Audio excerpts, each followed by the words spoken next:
All right, this is what a lot of people ask questions on, is how do I put my dream mat into a standard sluice box? So these two sluice boxes are from the same company, you get standard as they come.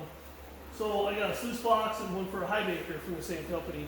So they got these riffle grates, and of course these go away, come out, and we can always drill and take these off later. Just snap them on, oops, standard metal, don't do that. Alright, he had one dream mat already, and he started the rest of them and asked me to do it for him. He's my neighbor, my buddy. So I told him, let me do that for you, because I got to make a video. Things been in the shed forever. Alright, so he's got this. So we got this clamp guy here that we use to do the retro on the box.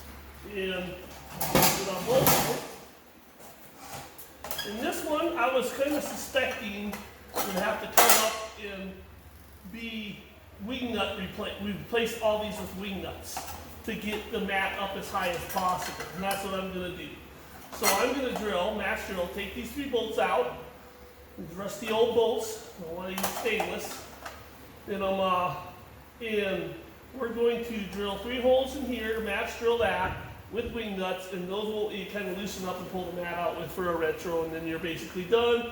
You go loosen, no expanded metal, none of that stuff, no more. The carpet cleans up nice. Boop, boop. All right, let's match drill that.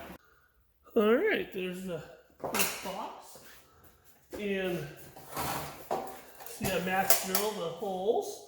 Took a little the snips and did the little ears because the straight cut kind of hit with the flare. That holds that on there nice. It's just gotta loosen those 3 up, and you'll be able to lift up this clamp and pull this mat out. The sucker ain't never coming out. So there's no spots, no riffles, no nothing. Just go loosen, have fun, hit the mat, and we're gonna do basically the same thing to the highbanker box here real quick. Okay, for the highbanker box, I'm gonna show you a whole clamp because this attachment is the same size as the box. So it can't be like an in and out either, female or male. So I don't know where to match drill, how to hook this up, so that's what he's gonna get. All right, cool beans.